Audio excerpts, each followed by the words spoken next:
تو ناظرین ہم سوالات شروع کرنے جا رہے ہیں.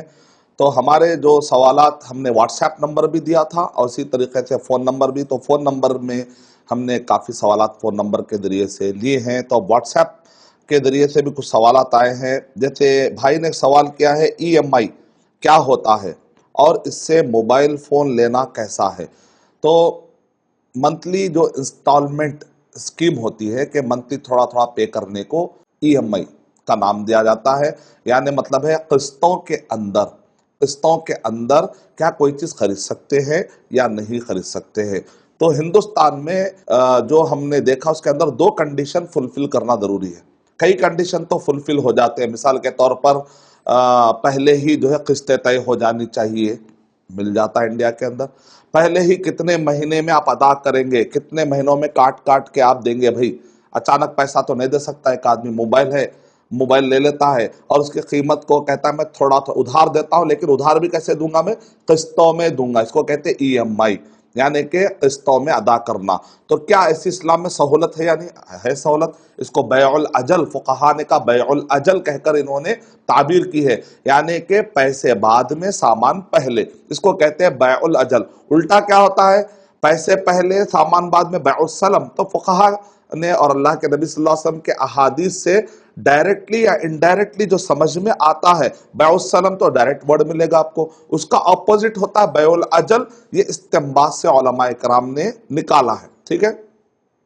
تو اب سوال یہ ہے کہ قسطیں اگر معلوم ہو, ٹائم پیریڈ فکس ہو, اور اسی طریقے سے ہر مہینہ کتنا آپ دیں گے, اور اگر مان لیجئے کہ لمسم دیں گے تو مان لیجئے وہ موبائل ہے 50,000 روپے کا, لیکن آپ قسطوں میں دیں گے تو ہر مہینہ الگ الگ سہولت دینے کی وجہ سے وہ آدمی کہتا ہے کل ملا کر 60,000 ہوگا. تو زیادہ بھی لینا جائز ہے, اس کو سود نہیں کہتے, یہ پروفٹ ہے. یعنی کہ بزنس میں, ٹریڈنگ میں پروفٹ کی شکلیں ہیں یہ, کہ بعض اوقات پروفٹ فوراً لمسم مل جاتا ہے, بعض اوقات پروفٹ آپ کو قسطوں میں ملتا ہے. تو یہ پروفٹ کی الگ الگ شکلیں, اس کو سود نہیں کہا. سود کس کو کہتے ہیں, پیسے پر پیسہ. جیسے آپ نے قرضہ دیا, پلٹا کر آپ جو ہے شرط لگا کے کہتے ہیں کہ مجھے زیادہ دینا چاہیے.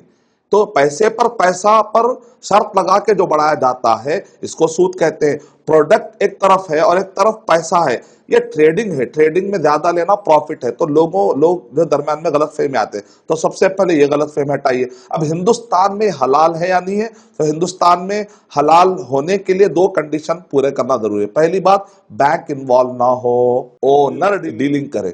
ڈائریکٹ اونر آپ کو یہ سویدھا دے کہ آپ قسطوں میں اس کو دے, اور اس پر کچھ بھی بڑھا کر بھی وہ لیتا ہے یا زیرو پہ لیتا ہے تو جائز ہے, پہلے ہی طے ہو جانا چاہیے. اونر ڈیلنگ کرے, درمیان میں بینک نہ آئے, لون گیور بن کر کوئی فائنانس کمپنی والے نہ آئے. ڈائریکٹ اونر سے کہیے کہ بھائی, یعنی تو بینک آ رہا ہے تو بینک کو کہیے آپ اونر بن جائیے, اونر بن کر ہم سے ڈائریکٹ ڈیل کریے. لیکن اونر کوئی اور ہے, لینے والا کوئی ہے, درمیان میں کوئی آپ کے نام پر قرضہ دیتا ہے, اس کو کہتے ہیں home loan, car loan, mobile loan. یہ جائز نہیں ہے. دیکھیں آپ نے دونوں میں فرق ہے.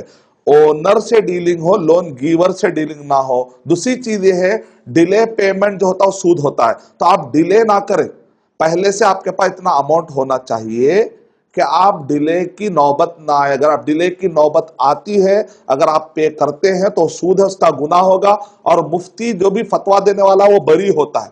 تو امید کہ آپ کا جواب مکمل ہوا. For authentic Islamic information, please log on to www.askislampedia.com.